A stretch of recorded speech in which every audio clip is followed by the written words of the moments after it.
होना कुछ और ही था और इल्तुतमिश ने अपने डिप्लोमेटिक तरीके से इस समस्या से, मंगोलों की समस्या से भारत को निजात दिलाई। 1227 में चंगेज खान की मृत्यु होती है और आप देखेंगे कि 1206 में जब वो गद्दी में आया से 27-21 वर्ष तक वो लगातार युद्ध करते रहा, युद्ध और लगातार युद्ध। उसका कारण था कि स्टेपी क्षेत्र की जो युद्ध कौशल को बदलना, युद्ध शैली में परिवर्तन व सुधार, उसकी उसने जो प्रभावशाली नीति तैयार की, इसलिए वो सतत रूप से युद्ध कर सका।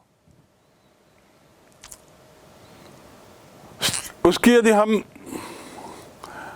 नीतियों की बात करें, पॉलिसीज की बात करें, तो उसमें पहली नीति है कि स्टेपी प्रदेश को भौगोलिक दृष्टि से घुड़सवारी के अनुकूल मानते हुए उसने तेज घोड़ों का उपयोग किया।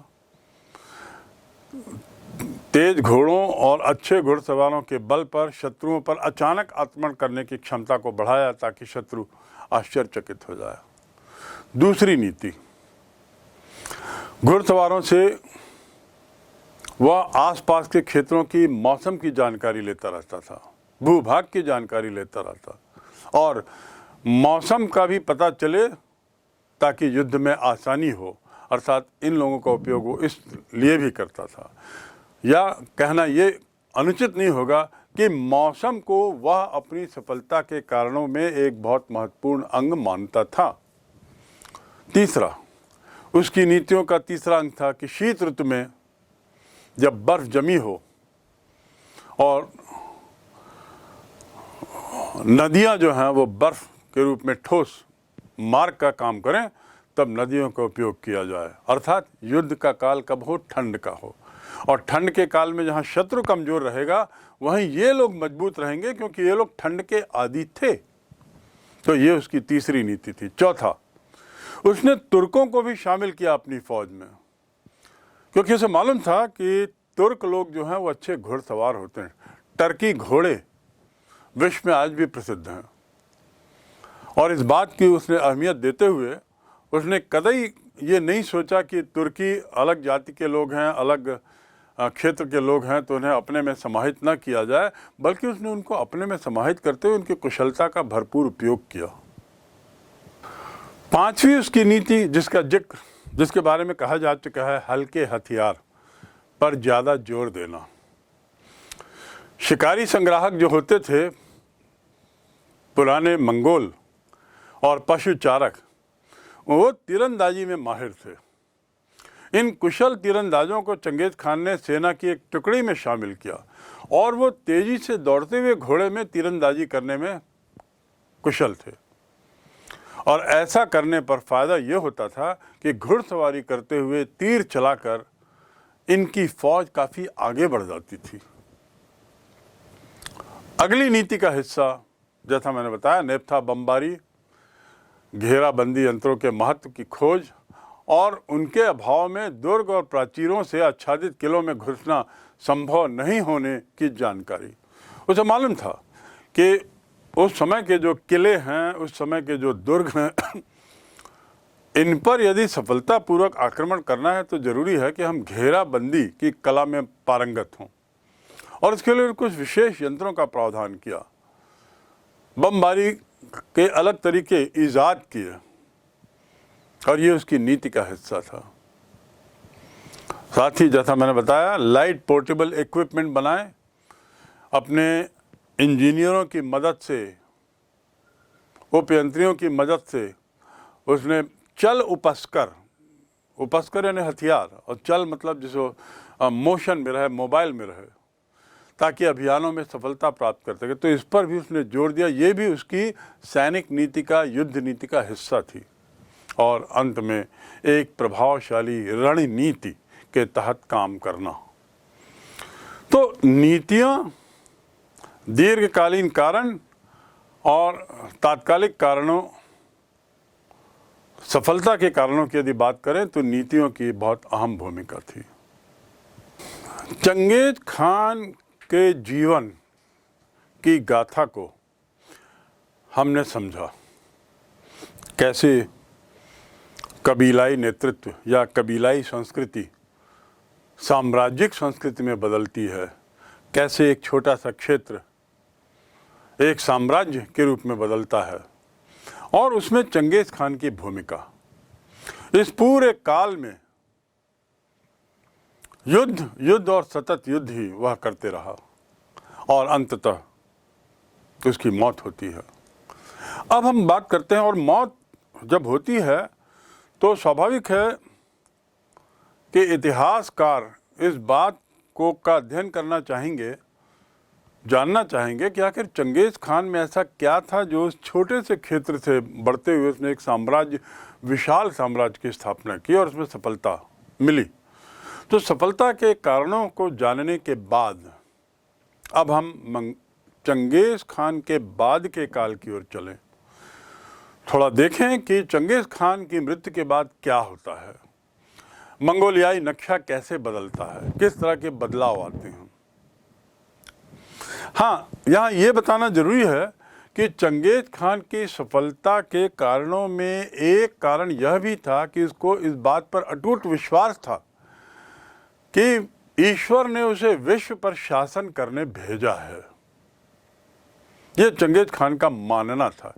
इस अटूट विश्वास ने कि ईश्वर के द्वारा भेजे जाने का जो उसका विश्वास था, उस विश्वास ने उसे और संबल दिया और मजबूती दी और दृढ़ निश्चयी बनाया।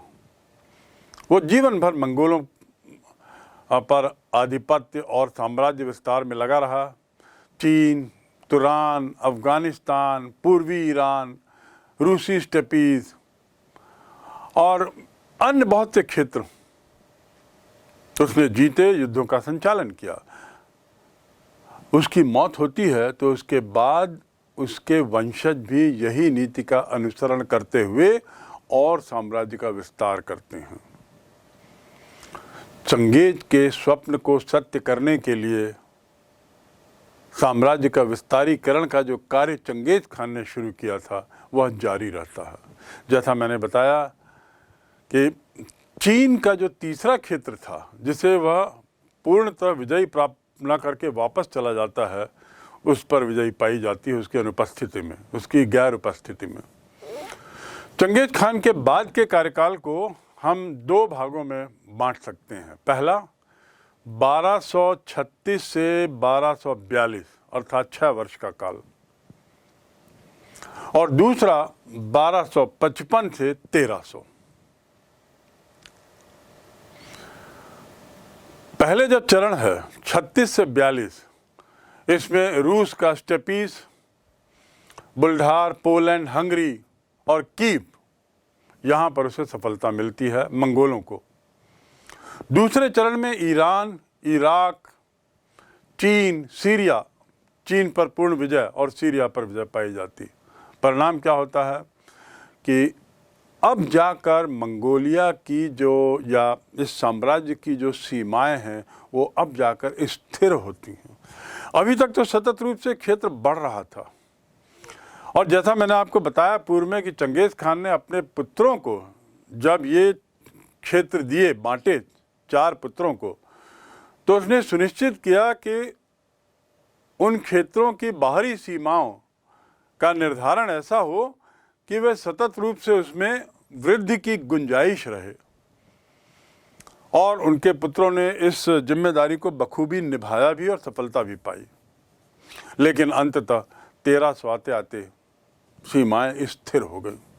ये सत्य है कि 1260 के दशक में पश्चिम के सैनिक अभियानों में कुछ कमियां थीं, लेकिन वियना, पश्चिमी यूरोप, मिस्र में मंगोलों ने अपना आधिपत्य बनाया। हंगरी के स्टेपीज क्षेत्र से थोड़ा उन्हें पीछे हटना पड़ा, और मिस्र से भी कुछ हद तक वो पराजित हुए, लेकिन तब तक साम्राज्य बहुत विशाल हो चुका था। अब मंगोलों के लिए यूरोप में अभियान महत्वपूर्ण नहीं था। जितने अभियान होने थे, जितनी विजयी पताका फहरानी थी, जितनी विशालता हासिल करनी थी, वो सब तो ले लिया, अर्जित कर लिया। कुछ पराजय भी झेली। अब परिणाम क्या होता है कि अब यूरोप की ओर बढ़ने का जो उनका अभियान था वो कुछ थम सा गया, उतना महत्वपूर्ण नहीं रहा। ये अगले दौर की बात है। तो फिर महत्वपूर्ण क्या रहा? परिवार की आंतरिक राजनीति में होने वाली उथल पुथल। एक समय आया जब चंगेज खान के आने वाले वंश के लोगों के बीच में ही खींचतानी मचती है और सारा ध्यान यूरोप से हटकर अब वंश की आंतरिक राजनीति में सिमट जाता है। चंगेज खान के जो 4 पुत्र थे उनमें से जोची और ओगदेई एकजुट हो जाते हैं और महान खान के साम्राज्य पर नियंत्रण करने की मंशा बना लेते हैं। ये 2 पुत्र मिलकर, एक पुत्र जिसका नाम तोलुयुद्ध था, उसके उत्तराधिकारियों ने जोची और ओगदेई के बेटों को कमज़ोर कर दिया और इस प्रकार गद्दी के वारिस को लेकर काफ़ी खींचतान होने लगती है, जिसका परिणाम मंगोलिया साम्राज्य की मजबूती पर पड़ता ही है। वंश के अंदर वर्चस्व की लड़ाई में जहां 2 भाई एक तरफ होते हैं, दूसरे भाई को कमज़ोर करने का प्रयास होता है, उसी दौरान चंगेज़ खान का जो छोटा बेटा था जिसका नाम तुलोई था, उसका पुत्र गद्दी पर बैठता है और 1250 के दशक में ईरान पर आक्रमण कर अपना अभियान प्रारंभ करता है। मोंके जो था वो भी उसी के आदर्शों पर चलते हुए पृथ्वी का केवल एक अधिपति चंगेज खान स्वर्णपुत्र जब शाश्वत स्वर्ग की शक्ति से संपूर्ण विश्व आदि को विजय प्राप्त करेगा तो ये स्पष्ट होगा कि हम क्या करने जा रहे हैं, ऐसा बयान देता है। आप समझ सकते हैं कि इस आंतरिक ऊहापोह उठापटक के बावजूद इसके सभी पुत्रों की मंशा थी कि चंगेज खान की कल्पना को साकार किया जाए। कौन सी कल्पना? विश्व विजय की कल्पना। ईश्वर के द्वारा भेजे जाने की जो उसकी जो चंगेज खान की जो बात थी, उस पर एक तरीके से सुनिश्चित करना विश्व विजय पाकर। 1260 में जब तुलोई के वंशज चीन में शांति बढ़ा रहे थे, तब सैन्य टुकड़ियाँ साम्राज्य के अन्य क्षेत्रों में भेजी जाती हैं, लड़ाइयाँ होती हैं आदि आदि। इसी समय मिस्र की सेना से सामना होता है, मंगोल पराजित होते हैं। तुलोई वंशजों ने, जो तुलोई पुत्र था उसके वंशजों ने चीन में ज़्यादा रुचि दिखाई और पश्चिमी विस्तार को रोक दिया। पश्चिमी विस्तार का अर्थ यही है कि यूरोप की ओर अब मुखातिर होना कम कर दिया। पराजय होने के कारण भी, पराजित होने के कारण भी और परिवार के अंदर के झगड़ों के मद्देनज़र भी, साथ ही साथ शायद सीमा क्षेत्र बहुत बढ़ गया था, इसलिए भी उन्होंने पश्चिम की ओर अब जाना कम कर दिया। रूस और चीन की सीमा पर आपसी झगड़ों में ये लोग लिप्त हो गए और यूरोपीय अभियानों में रुचि लेना बंद कर दिया। परिणाम क्या होता कि आंतरिक लड़ाइयों से ही मंगोल अब उतने सफल नहीं रहे। इनकी आंतरिक लड़ाइयाँ सफलताओं में, आने वाली सफलताओं में बाधक बनी। इसके मायने ये कि मंगोलियन साम्राज्य के पतन में एक मुख्य कारण हो जाता है आंतरिक झगड़े। न केवल पश्चिम की ओर ही उनका बढ़ना रुकता है, बल्कि चीनी अभियान में भी शिथिलता आ जाती है। चीन की पर अपनी पकड़ बनाने का जो उनका प्रयास था, बढ़ाने का, उस पर भी एक तरीके से कुठारापात होता है और कमी आती है। निष्कर्ष ये कि चंगेज़ खान के बाद यद्यपि उनके वंशजों में प्रयास होता है कि साम्राज्य का विस्तार किया जाए, पर आंतरिक समस्याओं के कारण उन्हें उतनी सफलता नहीं मिल पाती, अपेक्षित सफलता जितनी कि वो उम्मीद कर रहे थे, और पश्चिम की ओर बढ़ने का प्रयास रुक जाता है। चीन पर अपनी पकड़ में कमजोरी आती है। तो इस तरह के बदलाव हम देखते हैं। अब हम आते हैं उनके संगठन की ओर थोड़ा। सामाजिक, सैनिक और राजनीतिक संगठन का ढांचा कैसा था, इसके बारे में पहले बताया जा चुका है, लेकिन अब यहाँ पर एक निष्कर्ष के रूप में थोड़ा सा इसको हम और समझने की कोशिश करें कि मंगोल प्रारंभ में, जैसा मैंने बताया था, अन्य यायावरों की तरह ही शिकारी संग्राहक थे, पशुचारक थे, सभी लोग हथियारबंद होते थे और सेना में भी रहते थे।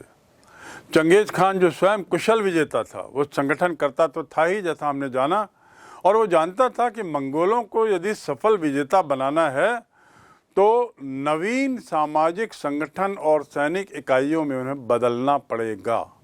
और यही नवीन सामाजिक संगठन से तात्पर्य है कबीलाई संस्कृति में बदलाव लाना, सैनिक इकाइयों में बदलाव लाना, जो उसने दशमलव पद्धति के जरिए लाया, जो उसने कबीलाई नेतृत्व में कमज़ोर करके लाया, आदि आदि। कई जनजातियों का एकीकरण और सफल अभियानों के फलस्वरूप चंगेज खान की सेना में एक नए सदस्य आते हैं, नए सैनिक सदस्य आते हैं, और इस प्रकार नवीन सेना सामने आती है। उसकी जो विशाल सेना थी वो जातीय संगठन बन गई थी। इसमें उइगर समाज के लोग थे जो कि तुर्की मूल के सम्मिलित हुए थे। उसकी सेना में उसके पुराने शत्रु कैराइट के लोग भी थे। और इस प्रकार हम पाते हैं कि सभी कबीलाई लोग और विदेश से जो यहाँ आकर शरण लिए हुए लोग थे, वे भी इसकी फौज में शामिल थे। तो एक विशाल जातीय संगठन के रूप में हम उनकी सामाजिक संरचना को देख सकते हैं, सैनिक संरचना को देख सकते हैं। जनजातियों का प्रभाव कम हो, कबीलाई संस्कृति का प्रभाव कम हो, कबीलाई नेतृत्व के प्रति झुकाव कम हो, इसके लिए उसने जनजातियों और उसके समूहों की पहचान को भी खत्म करने का सतत प्रयास किया। सेना का संगठन, जैसा मैंने बताया, उसने दशमलव पद्धति पर करके ये सुनिश्चित किया कि विभिन्न जाति के लोग उन 10 सैनिकों में शामिल हों जो एक यूनिट कहलाती थी, विभिन्न जाति के लोग उन 100 सैनिकों में शामिल हों जो एक यूनिट कहलाता था।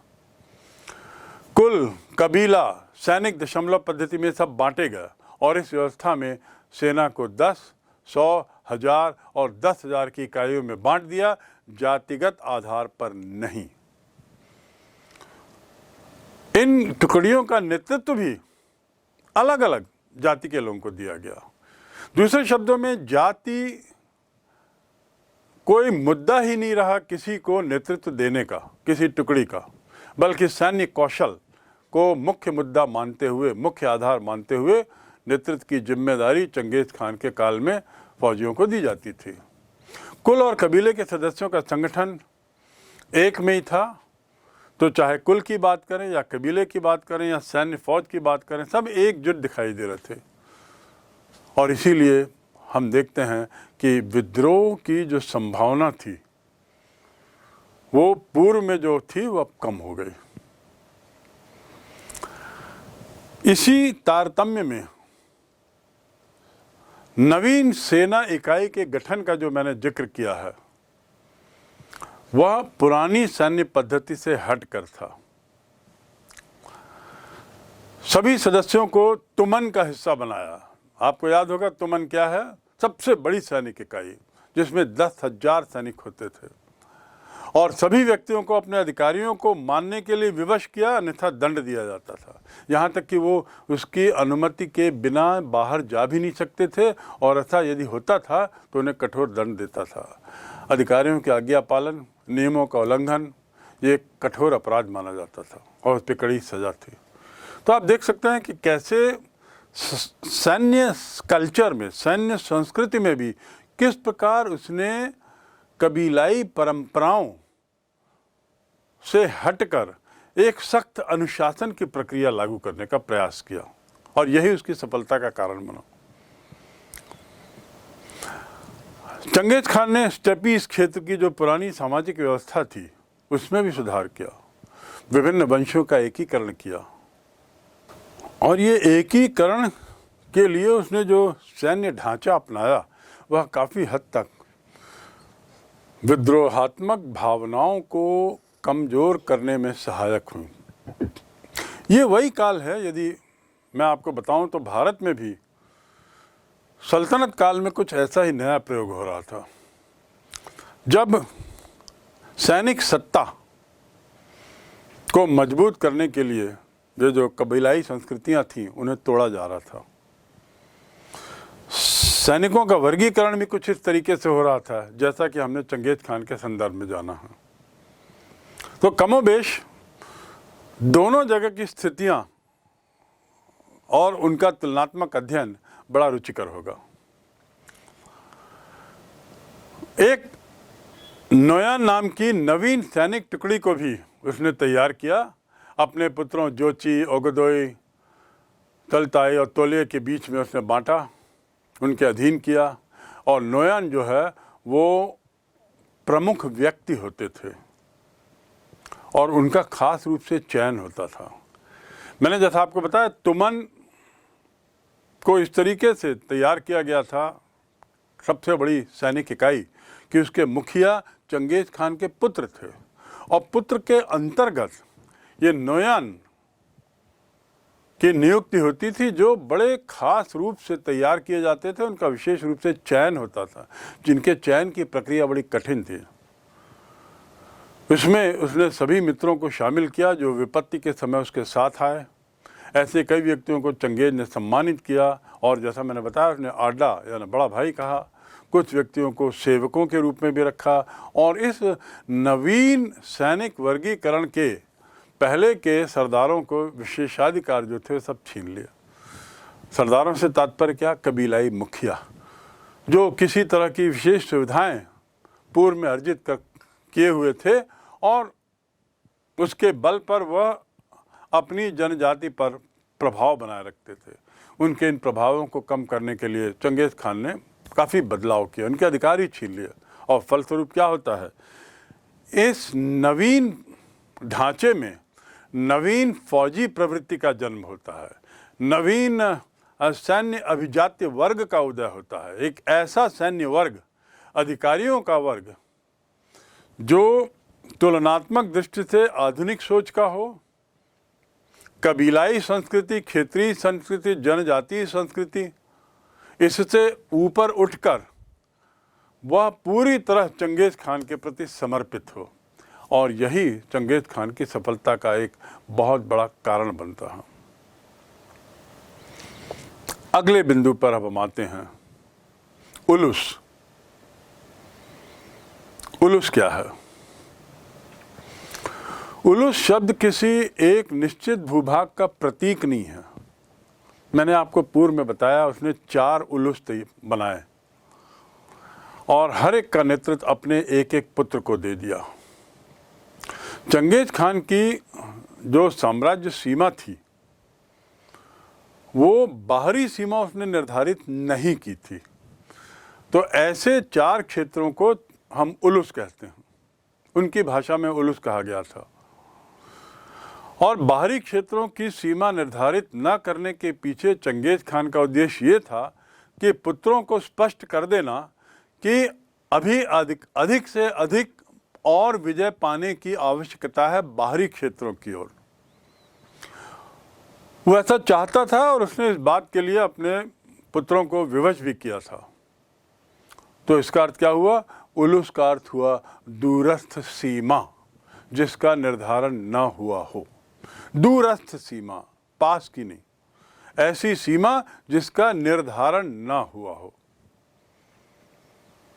उसने अपने बड़े पुत्र जोची को रूस का स्टेपी क्षेत्र दिया, तो जो सुदूर पश्चिम तक फैला था। 3642 में जोची के पुत्र वाटू ने रूस, पोलैंड, ऑस्ट्रिया, हंगरी पर आक्रमण किया और उसका दूसरा पुत्र चगताई को तुरान क्षेत्र मिला। चगताई ने पश्चिम की ओर बढ़ते हुए सीमाओं का विस्तार किया। तो ये दूरस्थ क्षेत्रों का विस्तार उलूस शब्द के मातहत आता है। अब रही उसके तीसरे पुत्र की बात, जिसका नाम ओगदेई था। उसे महाखान की उपाधि मिली। काराकोरम में राजधानी बनाई। और ये वो काराकोरम नहीं है, मैं पहले भी बता चुका हूँ, जिसका संबंध भारत से है। ये काराकोरम अलग क्षेत्र है। उसने 1227 से 1241 तक शासन किया और अपने सबसे छोटे पुत्र तुलेय को मंगोलिया की पैतृक भूमि दिया। तो मंगोलिया की जो पैतृक भूमि थी चंगेज खान ने अपने सबसे छोटे पुत्र को दी। अब ये तो हो गया उलूस का विभाजन, 4 बेटों में उसका विभाजन। अब इनको एकजुट रखने के लिए उसने क्या किया? ये सुनिश्चित किया कि ये चारों अलग अलग उलूस के मुखिया बने रहें ताकि साम्राज्य सुचारू रूप से चले। उन्होंने हर राजकुमार को सैन्य टुकड़ी का मुखिया बना दिया और ये जो टुकड़ियां थीं ये उलूसों में रहती थी, उसी के मातहत रहती थी।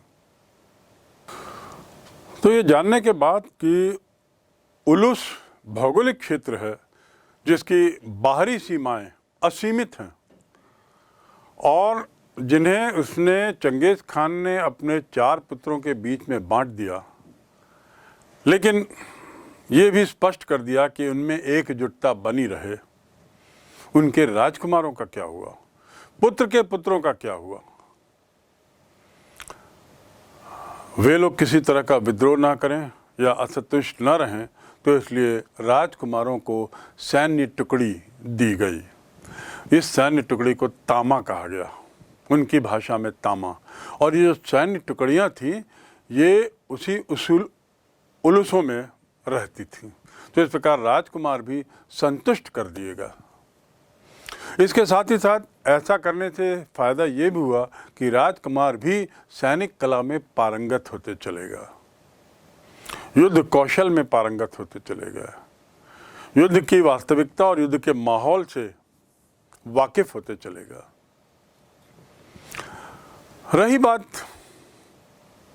चंगेज खान के दूरदर्शिता की, वैसे तो हमने बहुत से उदाहरण देख लिए कि कितना दूरदर्शी था, कितनी दूर की सोचता था। उसने एक और बहुत बड़ा काम किया, बहुत सोच समझ कर, और वह उसके इस सोच का परिचायक है कि वह कितना कुशल था। सरदारों का एक परिषद बनाया। ये सरदार कौन थे? वही कबीलाई मुखिया। कबीलाई मुखियाओं को संतुष्ट करने के लिए या उन्हें अपने साथ बनाए रखने के लिए, हाँ में हाँ मिलाने के लिए, विवश करने के लिए उसने एक परिषद बनाई जिसे मैंने पूर्व में बताया आपको कुरिलताई कहा गया। वैसे तो कुरिलताई का अस्तित्व पूर्व में भी था, लेकिन उसको वो ताकत दी, उसको वो टीथ जिसे हम कहते हैं वो चंगेज खान ने दी और नेतृत्व को महसूस कराया, कबीलाई नेतृत्वों को, कि यह संस्था वास्तव में सभी मंगोलियाई कबीलाओं की सर्वोच्च संस्था है जिसके आप एक सदस्य हैं। इसका गठन इसलिए किया गया ताकि राज्य के कार्यों में सभी सदस्यों की भागीदारी परिलक्षित हो, सहमति परिलक्षित हो और कोई कबीलाई सरदार सहमति से मुकर जाने की स्थिति में न हो।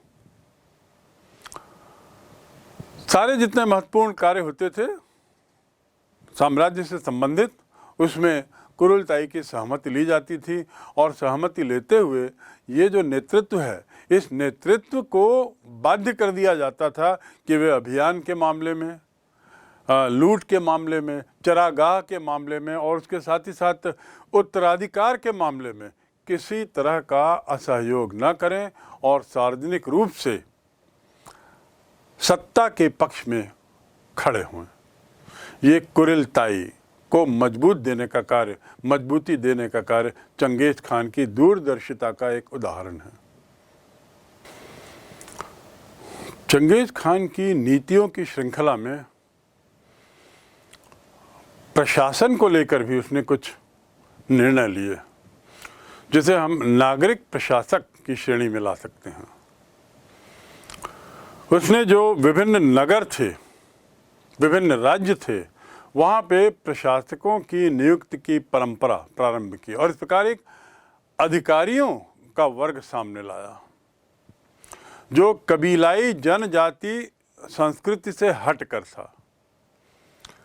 इतना ही नहीं, इन अधिकारियों का वह स्थानांतरण भी करता रहता था। उदाहरण के लिए चीनी सचिवों को ईरान भेजा, ईरानी सचिवों को चीन भेजा। तो इस प्रकार उस काल में आज से 800-1000 वर्ष पूर्व इस स्थानांतरण की प्रक्रिया को अमली जामा पहनाना और स्थानांतरण की प्रक्रिया के फायदे जानते हुए उसका समुचित उपयोग करना, ये चंगेज़ खान ही समझ पाया। ये सभी प्रशासक जो थे ये अपने स्वामियों के लिए कर एकत्र करते थे, जिसका मैंने पहले जिक्र किया है, और ऐसा करते हुए वे उसके बड़े विश्वास पात्र होते थे। कुछ लोग तो बड़े प्रभावशाली भी हो जाते थे, जिनका जज्बा काफ़ी था। उदाहरण के लिए यदि चीनी मंत्री की बात करें जिसका एक नाम है लू चुरसाई, उसके प्रभाव के कारण ओगोदेई ने 1230 में लूट की जो वृत्ति थी उसमें थोड़ा बदलाव किया। लूट की जो धन का जो विभाजन था उसमें बदलाव किया चीनी अधिकारी के सुझाव पर। ईरानी वजीर रशीउद्दीन, उससे प्रभावित होकर गजन खान ने मंगोलों से कृषकों को पीड़ित करने के स्थान पर रक्षा की बात की। ये कुछ ऐसे उदाहरण हैं जो ये बात को साबित करने का प्रयास कर रहे हैं कि किस प्रकार जैसे नवीन अभिजात्य सैनिक वर्ग का उदय हुआ, उसी प्रकार एक नवीन नागरिक प्रशासक अधिकारी वर्ग का भी उदय होता है। और ये वर्ग जो है पूरी तरह से केंद्रीय सत्ता को समर्पित होते हुए, उनका विश्वास पात्र होते हुए इतने महत्वपूर्ण ओहदे पर पहुंच जाता है कि ये लोग अपने राजाओं को सुझाव देने की क्षमता भी रखते थे, और ऐसे उदाहरण हैं कि जहां इनके सुझावों को स्वीकार भी किया जाता था।